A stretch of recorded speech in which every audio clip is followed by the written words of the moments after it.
What's going on, my broskiis? My name is Toadski, back again, here to bring you guys yet another One Piece Treasure Cruise video. And yeah, it's about that time where we go ahead and we showcase this super boss team. And man, I gotta say, this super boss is garbage. This shit sucks, man. The way that they've constructed this super boss is like, I can't even fathom. Like, it feels like they receive a bunch of feedback from, like, the creators. Trust me, a bunch of the creators still send a bunch of feedback every single week to Bandai in terms of things that need to be fixed. And it feels like they take the feedback and then they do the exact opposite of what everyone has said to them. Also, side note, I did make a massive error with starting the friend captain here as the Kaido instead of the Alba. And normally you would use the friend captain Kaido special on this stage here, but I screwed up and I thought I wasn't going to make it. Luckily, we did still have enough damage to make it through. Also, side note is that the Shanks and Ben Beckman basically do nothing in this team at all, but they do generate the full board of tandem at the start of the quest, which is actually pretty clutch. But you know, all things aside from that, I mean, they are another unit that can trigger the super tandem of Kaido, and it's fine. But realistically speaking, like, Shanks and Beckman here just kind of don't do much. I will say though that actually using this team is pretty fun. You know, having these two captain shift characters, switching, you know, these characters around back and forth to have different captain abilities in the middle of the quest is actually pretty dope. Utilizing versus Blackbeard once again is amazing. Still, versus Blackbeard, legit like one of the best legends in the game. Just such a phenomenal unit, and anytime they release new powerhouse units, he's going to be a great asset to those squads. And also, you know, Blackbeard not only generating a very good attack boost, very good base attack boost, but also having the ability to generate the territory, which is another really underrated mechanic, getting you the extra 25% damage bonus and providing, or actually it's a 50% damage bonus and a 25% damage reduction, which could be kind of clutch depending on the situation. Now, we're also using Kid and Killer, a little bit of an interesting choice, but they do provide some pretty cool stuff. They do generate some more chain related stuff, which is actually kind of clutch. This switch effect is just kind of whatever, but they're just kind of here because they also generate the really good color affinity boost as well, which can be a really nice addition to the team. So overall, I did enjoy using the team, but it's just such a shame that this super boss is so difficult. And this is one of the things that I've been preaching for the longest time. Well, I say the longest time, but at least in the recent history that we've had, where at least in this year, where we've had so many issues with the game, things are not getting fixed.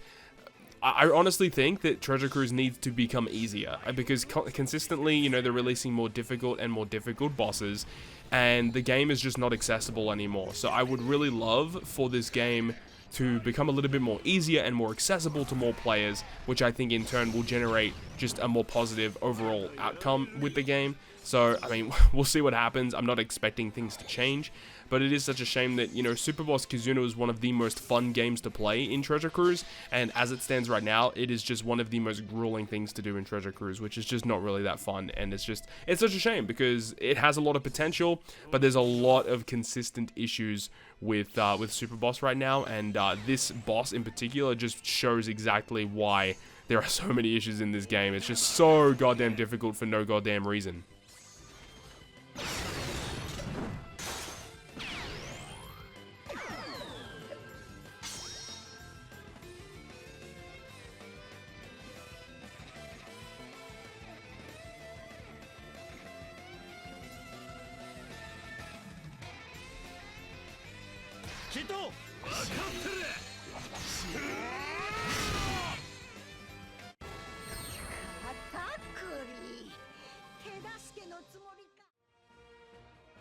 Now, here's going to be the second super boss, and I must admit, like, do not use this team. This team is not good. I did overlook quite a few things.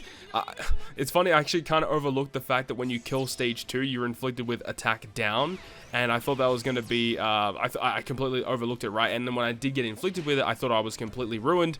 Luckily, you know, the super switch effect of Law and Beppo actually remove it, so that was kind of cool. But the other thing that I overlooked was the intimidation on conditional boost. So anytime you activate a conditional boost, I believe they remove 2 to 3 turns of it, which is just utterly ridiculous, which means that you have to have a conditional boost that lasts for at least 4 turns, or you have an ability that can, use a conditional boost on stage 2 and carry into stage 3. So that was the major thing that I overlooked. The rest of the team did work pretty well, honestly, all things considered, but yeah, just major things that I did overlook. So I may return back with a separate video in the next day or so once we have some more established teams. But this team right now was just not all that. So I would not recommend this one.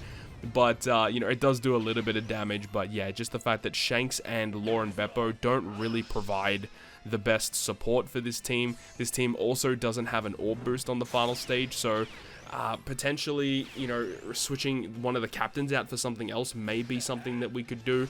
The thing is, though, is that we are fully abusing the captain abilities of Roger and Rayleigh Gaban, with the effect of when we have them as the captain and we hit a perfect with a critical hit and we activate the critical hit, then it will go ahead and remove 2 turns of Rainbow Shield in Roger's form, 2 turns of defense in Rayleigh Gaban's form, and then of course in their combined form it does remove 2 turns of both of them. So we are abusing that so that we don't have to bring dedicated characters to remove the defensive effects in general. So it does free up a lot of space by using Roger Rayleigh Gaban as the set captain, but it isn't really the best idea to run double Roger Rayleigh Gaban because, a lot of the effects overlap and there isn't reduced redundancy in this character's kit, which is the most unfortunate part of it. So I'm not really 100% sure the best way to go about this particular boss, but again, we'll wait and see. I'll bring you guys another video once we have something a little bit more solid, but hopefully you enjoyed this one.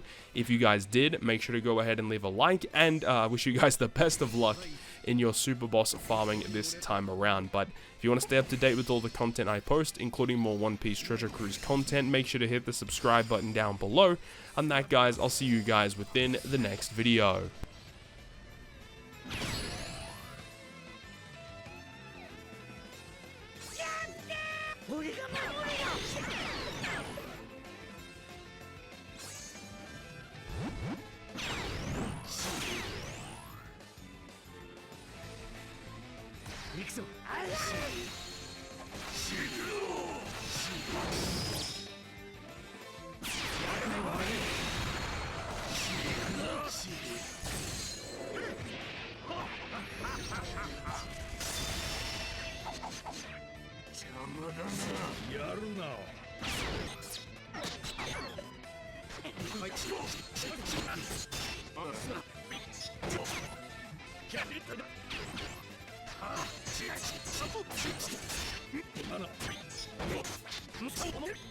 まだやるか